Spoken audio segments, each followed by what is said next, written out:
Hi, and welcome to the Brohoyo podcast, the podcast about gacha in general and Hoyoverse games in specific. I'm your host, Steven, and this is my co host, David. Hey everyone. And this week, we're going to discuss the Pyro Element in Genshin Impact as part of a multi week mini-series that we're doing on the elements of Genshin. We're starting it with Pyro because, in a lot of ways, it's the most straightforward and simplest of the elements. It's in many ways the element of the attack stat, that it is an element that is built around doing damage, being an attacker, so on and so forth.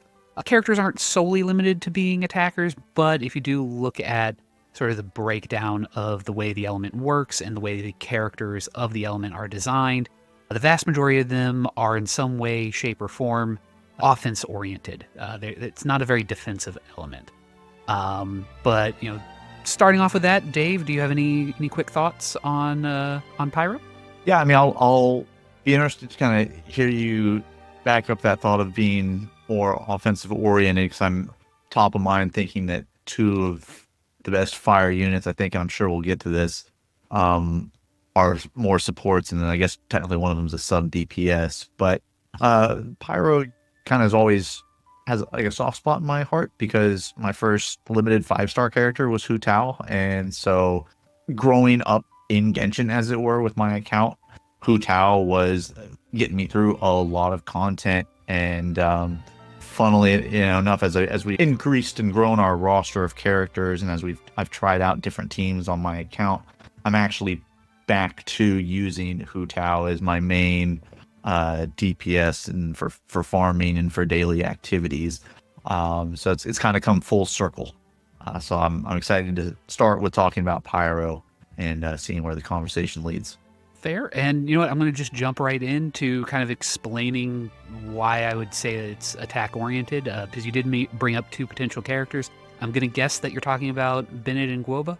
Yeah, so talking specifically about Bennett and Guoba, or the character herself, Xingling. Yeah, But yeah, those, we know it's Guoba. We know. So yeah, those two characters being some of the strongest quote unquote support characters, with Jingling being a sub DPS with some really good buffs as well. So she doesn't have to be on the field; she's more of an off the field character. And then same thing with Bennett. But go ahead and flesh out your point that you were making with them being the DPS hammer, as it were. So I think Guoba is a little bit easier to make the statement because it's more straightforward. She's a damage dealer. I mean, part of the reason why she is part of the Power 5 4-stars, why she is has had such legs since 1.0 as a character, is because of her snapshotting, which is unique to her. But again, being an off-field DPS, sub DPS character helps, which again slides nice and neatly into that Pyro as damage dealer. Even when they're off-field, they're dealing damage. For Bennett, though, I think there's a more interesting argument, which is that I would argue that Bennett, he's mainly valuable because of his role compression that he provides. So he gives healing, but that's kind of ancillary to the fact that he gives a base attack buff, which, again, to my knowledge, he's basically the only unit in the game that does that. And for those of you who are listening and might not be aware, the way that Genshin calculates damage is based off of base attack, which is a combination of the character's stats as they level up, plus whatever weapon they're holding. They add the two attack values from that together, and that gives you your base attack. And then any relics or boosts that you get from there are all percentage based, either off of that base attack or are a flat bonus on top of it after you do the percentage base. Because Bennett gives a base attack bonus, it basically means every multiplier that you add to that character is increased as well. So, for example, if you have 1,000 attack and you get a 50% attack bonus, you would then deal 1,500 points of damage for that attack. With Bennett, because he gives a flat base attack bonus, so it would go from, let's say, 1,000 to 5,000 to 1,500. Then any additional relics that you have that might be giving you percentage bonuses will apply to that additional 500% instead of a flat bonus on top of it. I don't know if I did a great job explaining that, but the general idea is that Bennett's attack bonus is multiplicative with other bonuses that you could potentially get. Right. Yeah. So before you calculate the exponential and the percentage increases from other things, you add Bennett's base attack buff into that flat number, that starting number, as opposed to adding it onto the end of the actual buffs. Correct. So thank you. That was a much more succinct version of what I was trying to get across. I try. But so even in that fact, again, it's a very offense attack oriented bonus. If you have a character that doesn't scale off of attack, obviously Bennett is much less valuable. So looking at you, Zhongli, there's a number of Hydro characters that are much more HP scaling, etc. So Pyro in general seems to be built around attacking and the attack stat. I would also, I guess at this point, kind of use Archons as a template for the element. We're going to do this for all of the elements that have Archons out at this point, but Mavica is a straight attacker. Like she's not a support character. I wouldn't even argue she's a sub DPS. She is an attacking on-field DPS character, and as sort of the banner carrier, the headline unit of that element, I think that sums up what Pyro is really well. But what are your thoughts? Yeah, well, to be fair to Mavica, I believe there is an off-field DPS build for her as well. Her best is, yes, to your point, I believe the on-field, she's the main Pyro DPS, but I do believe that she has a sub DPS off-field build as well. But as far as like kind of to take this back and walk through the history of Pyro, where it started versus where it is, you mentioned Bennett and Jingling being as like the power, some of those power 4-cost units that are still very relevant in the meta. And it's funny because I think for Bennett, if we go back in time to 1.0 and the launch of the game, people didn't want to touch it. There were plenty of content creators out there and a bunch of different content guides and stuff that were not touching Bennett or saying not to worry about building him. And it wasn't until further into the 1.0 patch or the 1.x patches that some of that value started to come out. And then it was just, well, then you just don't see Sixum because then his Pyro overrides everything. And that was the thing. It's like, oh, it's actually a DPS minus if you see Sixum type things. So seeing the evolution of Bennett has been pretty funny to watch. From hated, don't worry even about building him, to now he's like one of the premier 4-cost supports that is still highly used. And then when going we get back to and kind usage, we'll cover that a little bit more. Yeah, and I would say I think Steve, you have a bit of data as far as usage in the past, so we can see if our eye test and what we believe to be true held up over time and is reflected in those stats from various Spiral Abyss runs and things like that. But going back to kind of the past and looking at the history of fire units, so if we really look at Pyro from the outset, we had a couple to choose from. We were introduced, obviously, with Amber being the first Pyro character you get for free, and yeah, cute, but not really like functional. She's she's the mascot, right? Your mascot friend that you meet type thing, as opposed to Paimon, who's your actual mascot, I guess. But you know what I'm saying. Anyway, back to the point. So we had introductions to her, and then we had, Bennett, and then D-Luke. And, D-Luke, I think, was pretty strong out of the gate in terms of he looked really cool. The combination of his multiple E skills and then the ult being a huge AoE thing. And then we see then with the introduction then with Liwa, and then we get Jingling, and then Hu Tao. And then Hu Tao kind of, again, soft place in my heart. So this, I don't know if this is necessarily true, but basically carrying Pyro for a long time in terms of damage dealing. And then we saw, Yoimiya come in. And while she was okay, I don't remember Yoimiya necessarily breaking anybody's wallet because she was so meta defining necessarily. There was, of course, Deha, who had a rough launch, but is has probably climbed up a couple tiers, so she's not in the basement anymore.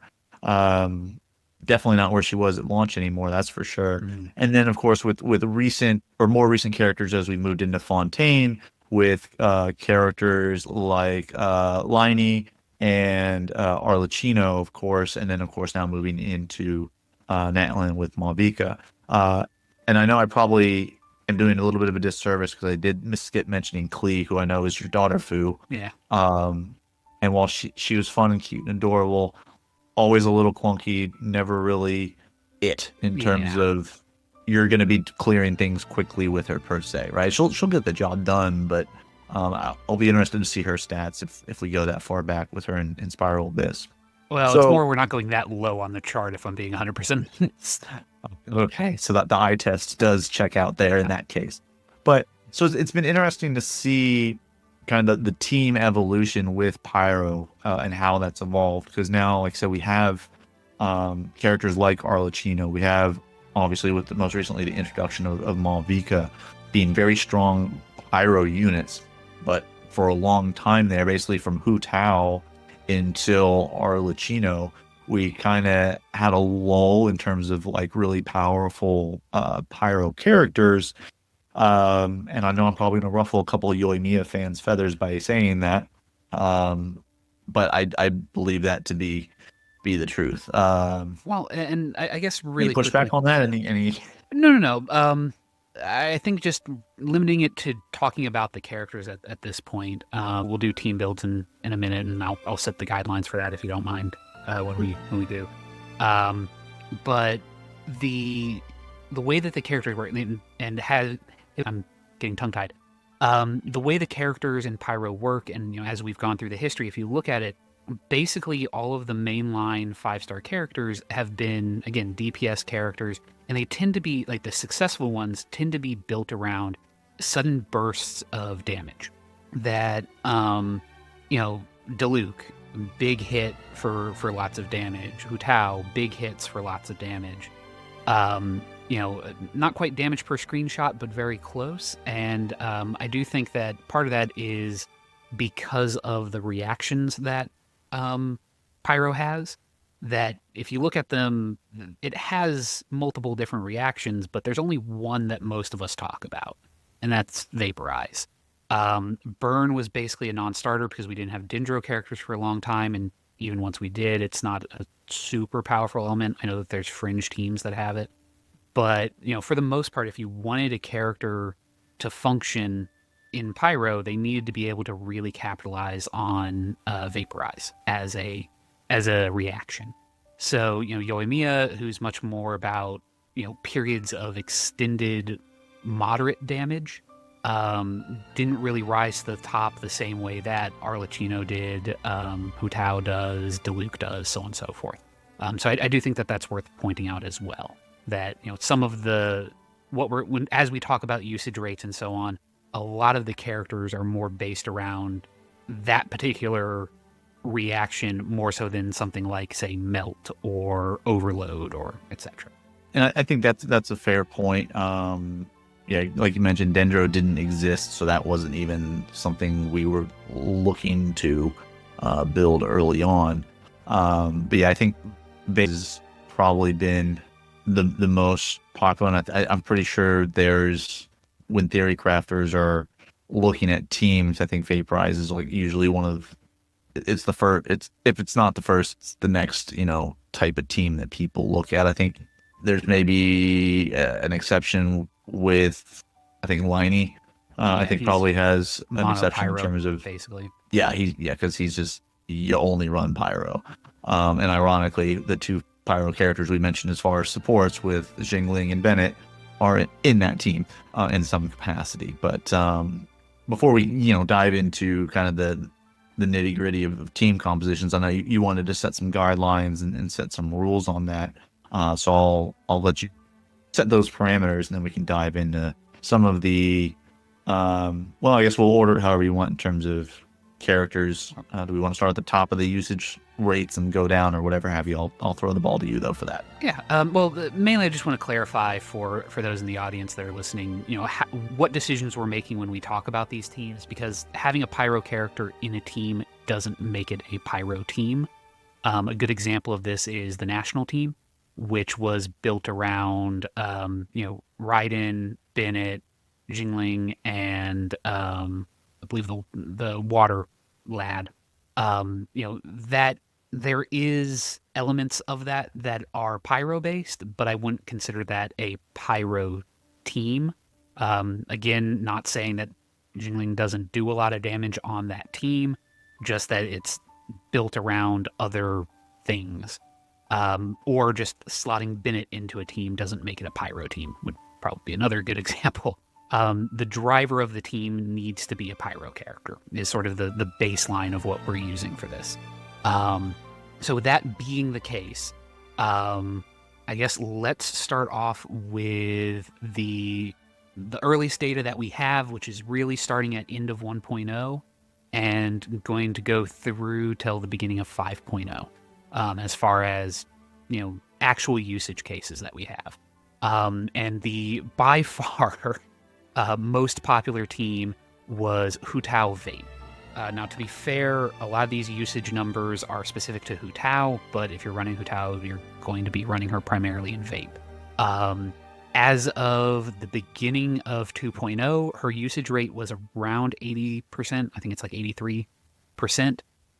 But over the course of time, over the course of just the 2.0 patch cycle, she dropped down to 72% usage.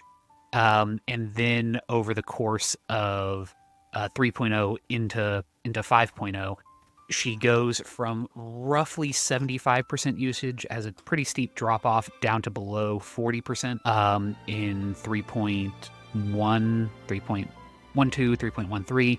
And then as of 4.7, she's actually as low as like 10% the usage.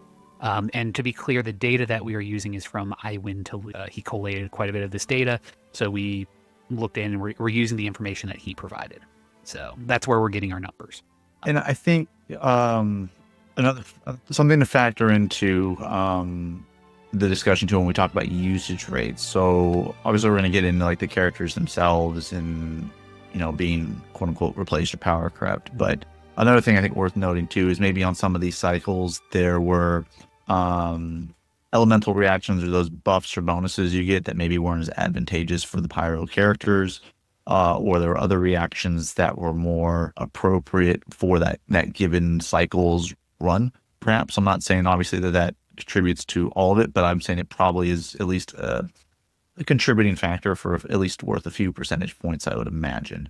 So I just kind of want to have that in there as a reminder, because not every Spiral Abyss is the same every time. So we're not necessarily comparing the combat as being apples to apples, because it's different types of enemies and then it's different combat scenarios or combat buffs for the scenario, right? Right. And it's funny that you mention characters being replaced, because you'll note that in the data there's a pretty big drop off when Arlecchino comes out. That Hu Tao's usage rate was about 30%. The patch that Arlecchino comes out, she's sitting at about 75-ish, we'll go with. About 75% usage. And then both Hu Tao and Arlecchino drop off a cliff, and Arlecchino drops to below 40%, and Hu Tao finishes at around 10%. So unfortunately, Arlecchino ate up a lot of the... It's like that. It's like the meme, with Andy from Toy Story. He's got Buzz Lightyear, and then he drops Woody, Woody being Hu Tao in the situation with Arlecchino. And then I guess when Malvika comes out, then we switch to the meme of the parent in the swimming pool holding up somebody's treading water, and then Hu Tao is just the skeleton underneath the water, right? That's what it's. That's the perfect imagery for essentially what happened. That's a good summation of what's occurring. But it is also worth noting that in a lot of cases, basically Hu Tao is the most popular pyro character, easily sitting, above 70%. And, if you're looking for the most common pyro team, Hu Tao would be the driver for that team. And there are a couple of pyro, or there are a couple of vaporized teams you can run with Hu Tao. I wanted to touch on two that I would, just for my time with with Hu Tao, and then I don't know if you have the data in front of you as far as like these specific teams where they land in terms of Spiral Abyss. Yeah. Okay. But as far as like for me, the team I run with her is, it's her, Xingqiu, who's our bookworm boy, right? Yelan, and then Zhongli. That would be an option. You can sub out Zhongli for another Pyro unit to get the attack elemental resonance thing. So you could like throw in Bennett, or something like that, or some other fire unit. And then another team that I've seen out there, I haven't gotten to do myself because I don't have her. But if you have, instead of Yelan, if you have Chiori, it's been Chiori, Zhongli, Zhangju, and Hu Tao. Those are the two vaporized teams that I've seen, but perhaps you have some other combinations that you've seen or wanted to bring to the table. No, I mean, I would say that that's a fairly standard build for her. I know that after Furina came out, there was actually a change to the Hu Tao build, that instead of trying to get her and keeping her below half health, you just kind of brute forced her with Furina's buffs and then vaporize in order to do a bunch of damage. So instead of engaging in Hu Tao's life manipulation ability, you just kind of ignored it and went, we don't care. We're just going to keep her at moving health values and supercharge. And that's a good point. And I'm glad you mentioned Furina and health thresholds. Because when we talk about the team comps, and another fun, probably the most fun part of Genshin is the artifact grind, right? He says, not sarcastically at all. And when we're talking about these vaporized teams and the two teams that I listed, I mean, obviously Staff of Homa is their signature weapon, so that's Staff of Homa. Mm-hmm. But for artifact sets, when we're looking at these two teams that I mentioned, you're looking at Crimson Witch of Flames. Boost the fire damage, give me more fire damage. You referencing the Furina build, which, looks very similar, just instead of Zhengzhou, you put in Furina, all right? Because she fills that healer role that he kind of does in those roles, but with more health ticking and more variance. And the reason that that's important is, yes, not only because of Hu Tao's built-in, bonus damage under 50%, but you're also not using the Crimson Witch Flames set in this particular build. While you can, if you're really min-maxing, you're going to be using the Meru Chaosi. It's French. I Hunter. Can't pretend. Your guess is as good as mine on that one. But you're going to want to be using that Meru Chaosi set.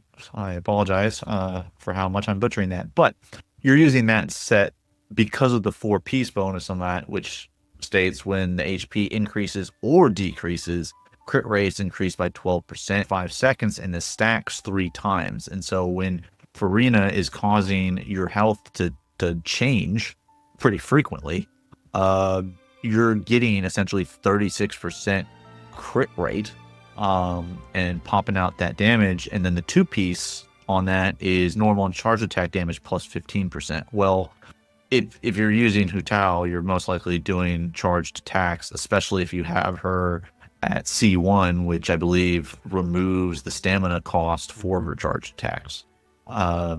So I'm glad you brought that up. As far as Furina, once she came out, that became a build that we saw a bit more of when we talk about the evolution of builds. And then in all of these, since I mentioned Staff of Homa, obviously not everybody's pulling on weapon banners. So if you're going for a more free-to-play option, Dragon's Bane is up there. Ballad of the Fjords is up there, but that's a battle pass weapon, so technically not free-to-play, but it's not a banner weapon per se. It's just from the battle pass, which would be significantly cheaper than pulling on the weapon banner in terms of purchasing premium gems, if that makes sense. And then there's another 5-star option as well with the Staff of Scarlet Sands. But again, Staff of Homa would be the best 5-star weapon to go for if you're pulling for that. Otherwise, pure free-to-play option, Dragon's Bane is going to be the best for her, regardless of Marichusi or Crimson Witch of Flames. So yeah, that's Hu Tao. She pretty much has been carrying the Pyro Element on her back. through to 5.0, or basically until Arlecchino came out. Again, Guoba showed up in quite a few teams. Like they were very much so neck and neck. But I don't know. I guess, and I'll toss this over to you, Dave.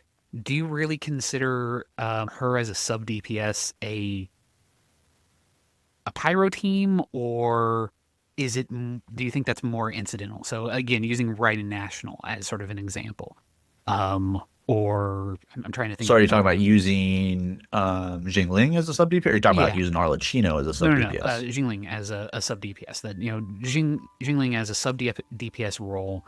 Do you think that really would count as a like pyro team, or I don't know? It doesn't quite seem to count for me, but I'll defer. Yeah, I mean, I guess that's a good point. Is what do we qualify the national team as? Because it has Raiden Shogun, it has Bennett, it has I guess if it, yeah, I mean, there's a part of me that goes, because of the fact that you're looking to it's vape, 2 pyro and it's 1 electro and 1 hydro, and you're looking to vape. So yeah, and Raiden is more of an energy provider. Like that's why you take. She's the battery, right? The battery. It's not necessarily the reactions per se. Yeah, but that's at just the same time, a nice bonus. Her ult and so forth, like the damage chunk that comes from that. So I don't know. We'll throw it in. We'll just, in order to. I'll leave that to the audience. Maybe they have. What do you consider the national team? Do you consider it a pyro team being driven by Jingling as the sub DPS, or would you consider it to be an electro team, or would you consider it to be a hydro team? That's so. We'll throw that to you. How would you classify the national team in Genshin Impact? But jumping back to Arlecchino.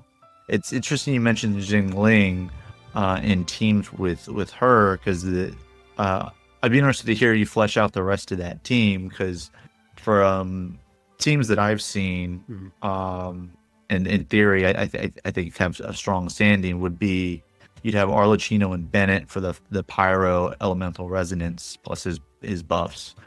You have Kazuha, and then again you have Zhangju or Book Boy. For the Vaporized team. There's also an Overloaded team. I know we talked about most of the focus with DPS for Pyro's Vaporized. There is technically an Overloaded team as well that I've seen out there, which is, again, Bennett, Arlecchino. But then you have Fischl and then Cheverus. Because Cheverus buffs the Overload mechanic. So I'm going to be honest, at least as far as Arlecchino goes, I typically, because of the fact that she doesn't want, I don't typically see her run with any other healer other than Bennett. And again, when you're taking Bennett, you're taking him for the attack buff more so than the actual heal available. Typically, if you're looking for somebody defensive, you would throw in Zhongli or a shielder of some assortment. So it would be more of a like Arlecchino, Yelan. That's what I was going to say. Yeah, you probably sub out Xingqiu for Yelan, and then Zhongli. Or again, if not Yelan, Xingqiu. So something more of that type. I wouldn't necessarily expect to see Yingling in there. Mainly just, again, because at that point you're functionally running mono pyro, because Bennett and her are stapled together at the hip. Right, yeah. It does, for mono pyro, I can see her on that. But for your vape teams, you're going to be pairing with Bennett, Yelan, and then some combination of Kazuha or Lanyan or Zhongli or something like that, if you're going up to the most recent things there with Lanyan. And we did mention Monopyro, but Linny was kind of I don't want to say the birth of, you did have Monopyro teams before then. Klee, people attempted Monopyro teams with her. But Linny was really... People tend to Monopyro with Klee, or you Monopyro? No, I've never done Monopyro with Klee, because that's just not... Look, there's a level of pain I'm not willing to endure. But yeah, like Linny was really the Monopyro character. But he, similar to Yoimiya, who is not on this list, or at least I didn't pull her data from this list. Both of them kind of had peaks of usage, but then very quickly dropped off and became mid-tier. I don't want to say that nobody uses them, but they were definitely not premier Pyro teams for the most part. Whenever they would get a rerun and the Abyss would favor them, you'd see a resurgence, but for the most part, they kept a kind of low-level general usage. Well, before we move on to discussing Liney real quick, I do want to just quickly wrap up discussion about Arlecchino in terms of her build. Yeah. In terms of set and weapons, things, in terms of how to actually build her in these teams. So for her, not necessarily as much flexibility in terms of, your options like Hu Tao was, right? Depending on how you were running her, who you were running Hu Tao with, pun totally intended there. For Arlecchino, you're essentially looking at one build regardless of, is this a mono pyro, is this vaporize, whatever, which you may like or not like, because maybe like it's just boom, I only have to focus on farming one thing, and that's only one artifact set I have to deal with, right? Or maybe you're a bit of a masochist and you like to farm for artifacts a lot. And anyway, ultimately the build for her, for Arlecchino, for your artifact set, you're looking at Fragment of Harmonic Whimsy, which is just 2 pieces, 18%, and then the 4 pieces, the value of that Bond of Life when it increases or decreases. Character deals 18% increased damage for 6 seconds, again stacking maximum 3 times. So you're looking at what is that, 54% increased damage when you get that to max stacks. Did I do quick math in my head right? 36, 54? Yes, I did. So that's going to be the main set for her. If in the process of farming that one, you've already maybe got a lot of Echoes of an Offering set, that would be hers. And then Gladiator's Finale would be kind of the third best artifact set for her, which God knows we have enough Gladiator's Finale from just doing bosses over the course of the game, right? So yeah, maybe you're subbing that in while you finish getting those perfected fragments of Harmonic Whimsy. In terms of weapons, again, obviously Signature Weapon is going to be the best option for her. If you don't have that, but you do throw some Supremos at the weapon banner, Staff of Homo would be number 2 for her. And then Deathmatch would be the Battle Pass weapon for her. As far as like free-to-play options, there aren't too many for her that are like free-to-play per se. Essentially you would have the Black Cliff Pole, which you get from the Star Glitter Exchange, or you could craft the prototype Star Glitter in terms of 4-star weapons. Other than that, like the next best options you're looking at for free to play, like pure free to play, would be 3-star options. And we're not trying to go down into that. We're not that desperate. Yeah, not that desperate for, but if you are that desperate, it's White Tassel. But that's kind of, I just wanted to sum up the Arlecchino build for her. And typical, I didn't say this with Hu Tao, but both of these are the typical, stats, substats that you're looking for: attack percentage, pyro damage, goblet, crit rate, crit damage, etc. With Hu Tao, though, throw in some HP percentage there as well. That's an acceptable substat too, since she does a little scaling on that. But now let's move over to talk about Liney for a little bit. Unfortunately, I don't have much more to say on him. He's a monopyro bow using character. He's kind of an outlier in regards to, pyro builds, because again, he's a mono element build. So you're just trying to brute force your way through instead of using any reactions, other than basically swirl, because most of those teams will still build in Kazuha somehow, or they'll build somebody else in just to give you something. But for the most part, he's acceptable. He pulls pretty good numbers. I think he's peaked at about 50%, maybe a little bit less than 50% usage in 4.0.2 Spiral Abyss, and then after that he kind of fell off a cliff and has been floating somewhere between 20 and like 5% usage per Spiral Abyss. So not awful numbers, but I wouldn't necessarily say amazing numbers either. I mean, I'd say like getting into 70, like, and then like 80 to me, like if you can hit 80%, Inspiral Abyss. You're a pretty popular unit. Hmm. I would say if you're getting into 70, then definitely 80. So yeah, the fact that he's not even really touching 60, uh, it was interesting. Even when with the release, when he was the shiny new toy, as it were. Yeah. But discussing kind of his teams, his build a little bit, we've talked about him being, he's a mono pyro team. So that can be kind of like any combination of like Liney, Bennett, and like another fire so unit like Jingling or even Deha see some usage as a sub DPS. And then, like I mentioned, kind of somewhere with Zhongli, Kazuha, Lan Yan as a supporter type. And you mentioned getting the swirl reactions, right? So Kazuha, Lan Yan in that regard. As far as weapons, obviously, again, signature weapon. I think going forward, just assume the signature weapon is the best item for them, right? I'll let you know on the rare occasion that it may not be. But yeah, so signature weapon there. If not that, Yelan's signature weapon, the Aqua Similo, probably mispronouncing that too, but whatever, would be the option there. And then again, Battle Pass option, Scion of the Blazing Sun.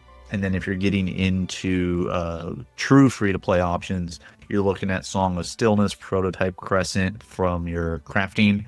And then if you got the Ibis Piercer from the event, that would be an option available for Liney as well. That was, during I think it was the TCG event back in 3.7, 3.6, somewhere around there, is when that one came out. So those are going to be the best weapons. And then in terms of the artifact sets, I mean, you're going to be looking, again, I'm going to butcher it, Marichowsi set, the Marichowsi Hunter set being the best option for him, with Vermilion Hereafter being second, Crimson of the Witch Flames being third. Again, typical DPS build, so again, attack percentage, pyro damage. Crit rate, while being acceptable on the circlet, like most DPSs, it's crit rate or crit damage for him because he already gets a decent amount of crit rate from just his ascension bonuses. Maybe prioritize crit damage a little bit more, but it ultimately depends on how do your substats roll and how hard do you really want to grind for some of those stat lines in general. So that's going to be Liney in a nutshell.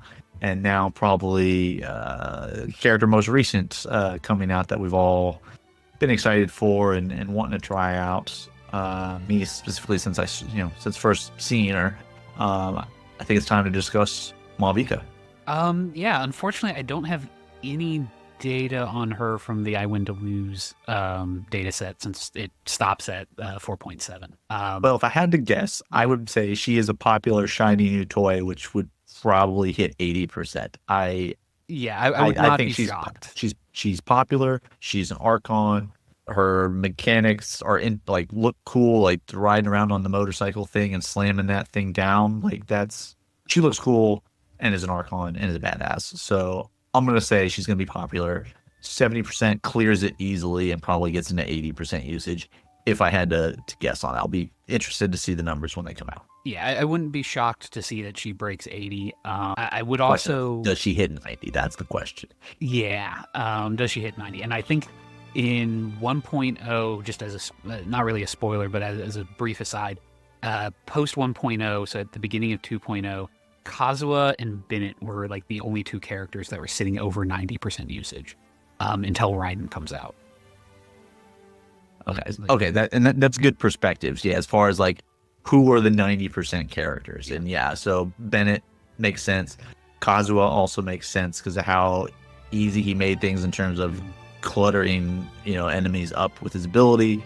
And then Raiden obviously being incredibly popular upon launch. But we'll do a deep dive into Kazuha and Raiden when we get into their elements in this mini series here. But for today, focusing on Pyro. So just kind of wrap up then, since we don't have a lot of data on Malvika, just want to talk very quickly about her teams, her builds, things like that. So for her, you have Vaporize, Melt options for her. So for her teams, depending on what you want to do, I mean, we're looking at her, if she's an on-the-field DPS and you're using her as your main DPS for a Melt team, she's going to have a lot of synergy with a lot of having at least one other Natlan character in her, just because of the Night Shadow stuff and how that all works.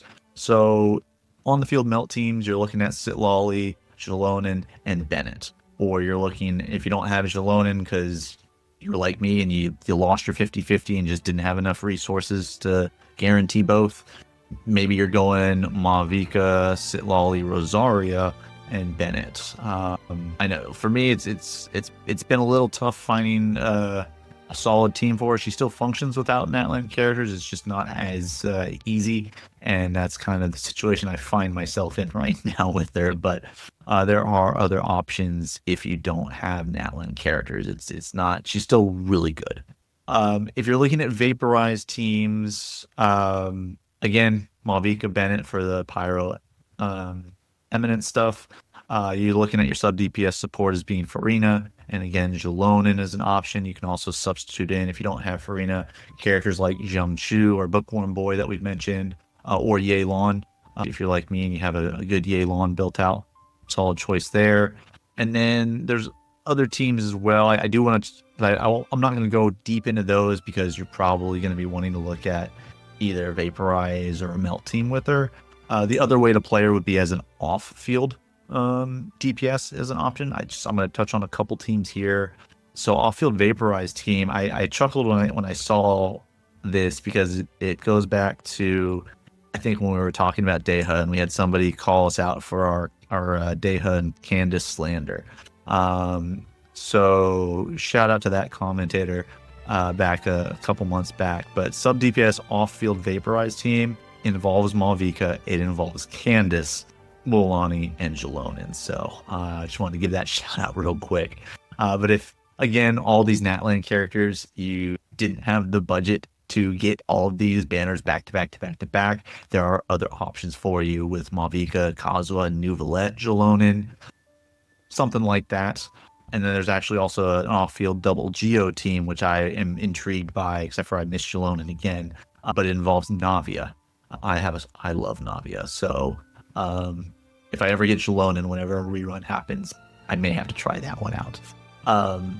But that's gonna be her. And then as far as weapons go, free to play options, Serpent Spine, Rain Slasher are kind of going to be those. If you have other 5 stars and can't get her signature, Beacon of the Reed Sea, Fang of the Mountain King, Wolf's Gravestone are going to be some viable options for her. Best artifacts for the sub DPS build. This is going to be the off-field sub DPS. It's going to be Scroll of the Hero of Cinder City or Obsidian Codex if somebody else in the team is already running Scroll of the Hero of Cinder City.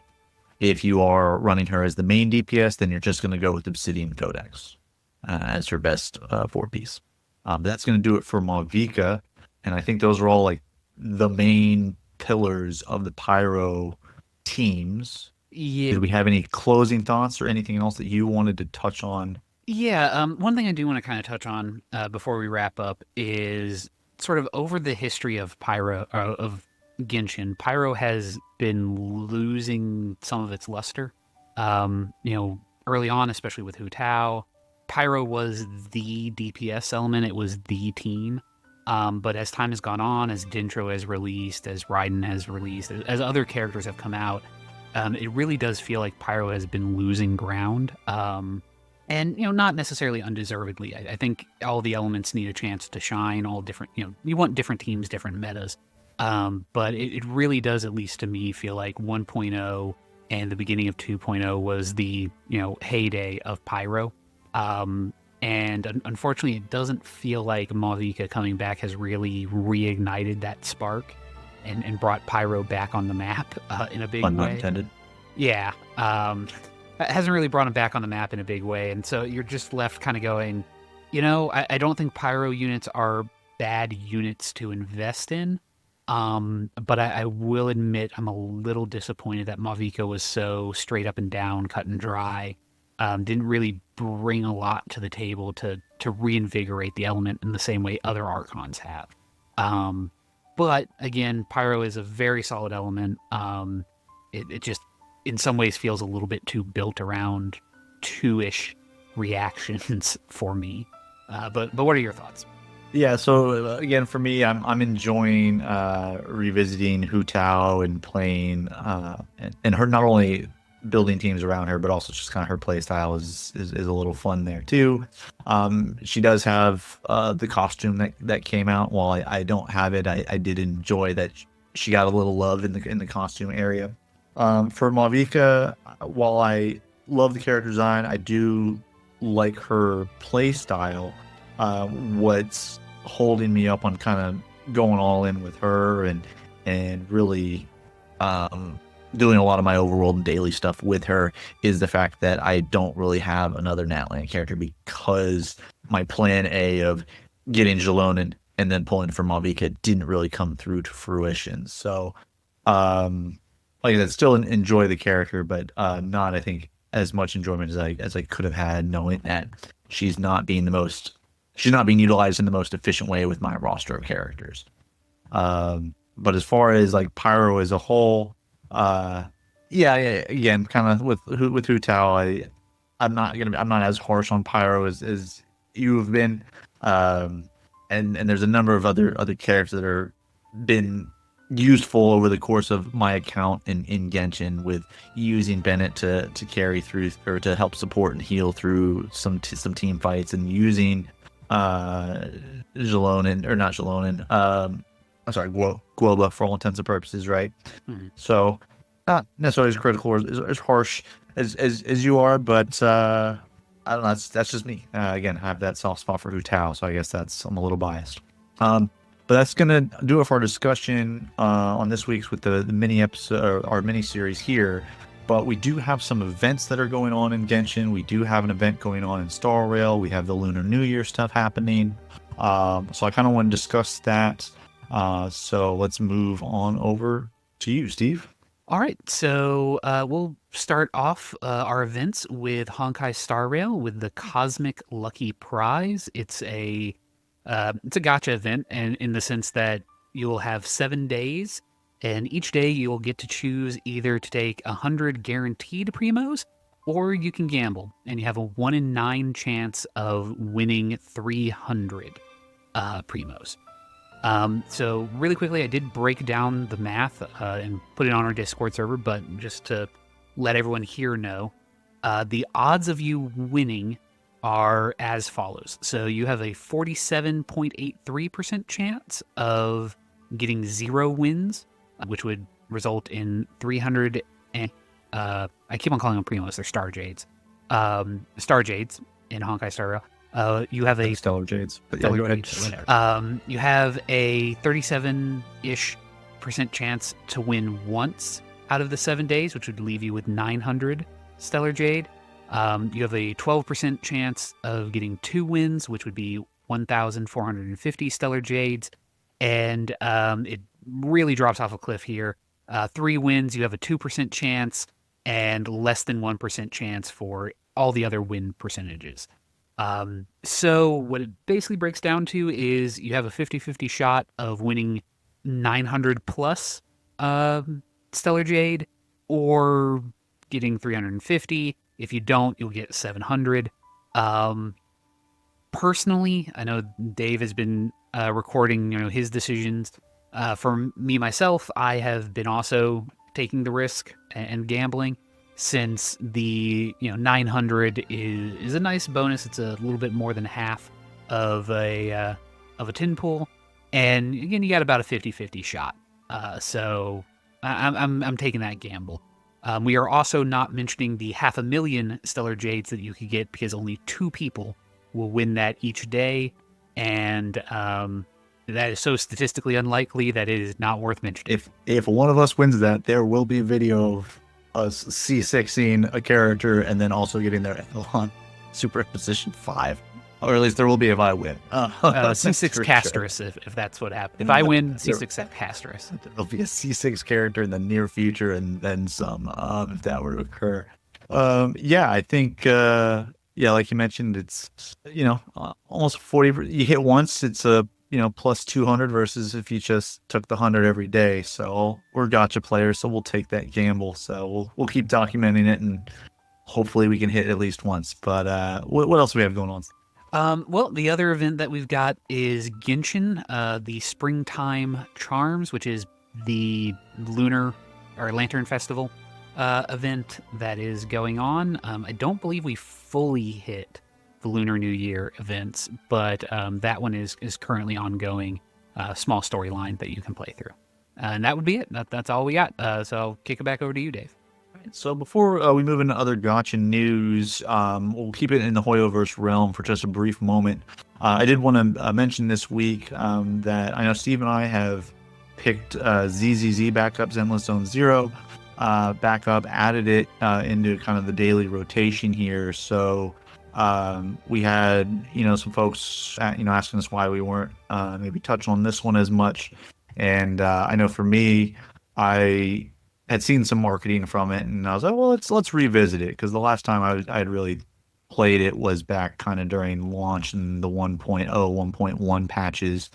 So I figured I'd pick it back up here. And so I know for me, this means I was able to log in and still get the free 5-star unit that they had announced, I think, a few months ago. So it's still good if your account existed. I think you can still log in and get it. And then I had enough currency to where I pulled on the banner going on currently for the Astra Yao, I think is her name. She's a support type. She's kind of a pop idol looking aesthetic. So been really enjoying getting back into that. So we'll be, I think, slowly but surely adding news and such characters from that game back into our discussions for all of you guys playing ZZZ. So just kind of wanted to let you guys know that. Since people have been asking us about it. So we'll bring that back into the rotation, I think. Moving into other gotcha news. So I mentioned it last week. Nikkei has their new event that's going on that just started this past week here with the Romantic Valentine event with a new character. Masked Romantic Maid, Masked Romantic Maid is the new character that dropped, and then next week, or a few days after this goes live, I believe Anchor will be dropping, Anchor Innocent Maid, a new character, or an alternate new character will be dropping there. Other new events that are going on, Brown Dust 2, their Onsen event is going on. The part 2 of that is about to start. Where they are dropping a new skin for the character Libert is coming out here. So if you're playing Brown Dust 2 and have been partaking in that, new events means a bunch of opportunities for polls, growth materials, things like that, and then a new character. Again, keeping with the Hot Springs Onsen type theme. Other news we have going on, Blue Archive, they recently announced that they are going to be kind of speeding up the global server in terms of catching up to the Japanese server. And what I mean by that is typically the global server has been behind the Japanese server by about 6 months in terms of characters and content. They do plan over the next period of time to be reducing that down to the global server is only going to be behind Japan by about 3 months. So they tend to kind of close that gap. So if you're playing Blue Archive, just be aware that they are going to be closing that. So as far as like budgeting and looking ahead, it's 3 months down the road, not 6 months down the road here in the near future. We also had a few games this week that announced end of service, or some that officially did end of service. So Konosuba Fantastic Days, they had announced they were going to be ending service, and they have officially ended service now. That game has shut down after a run, I think, of about 2 years, I think. Another end of service announcement that came was Soul Tide. They are going to be ending service the end of February. So February 28th, Soul Tide is going to be ending, and that game ran for almost 3 years. I remember dabbling in that one a little bit when it launched. It was a cute little aesthetic. The gameplay was definitely more involved in terms of puzzles and moving around a map. So not a lot of autoplay in that one. But if you're interested in trying it out, you have 1 month before end of services here. And then another game finally that announced end of service was Atelier Resleria Forgotten Alchemy and the Polar Knight Liberator. So this was a gotcha game that had a Steam client was out there, as well as the mobile version. But basically, if you were a fan of the Atelier series, this was that same IP, but they are going to be ending service March 28th. So sad to see a couple of those go. But that is the nature of gacha games. We do want to thank you guys for joining us this week. Sure to let us know your thoughts on the evolution of the Pyro Element and teams in Genshin and across its timeline. If you enjoyed this episode and enjoy the concept of this mini series here, and you'd like to show your support, be sure to like, follow, and subscribe to the channel. You can always email us at brohoyopod@gmail.com with questions or suggestions for the show.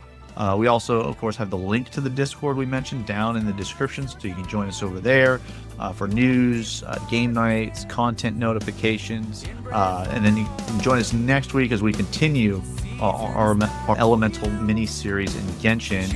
Next week, we're going to be diving into the Electro Element, so we're going to be discussing where it started, where the Electro Element is now, key units in the element, as well as the builds and how to build those characters.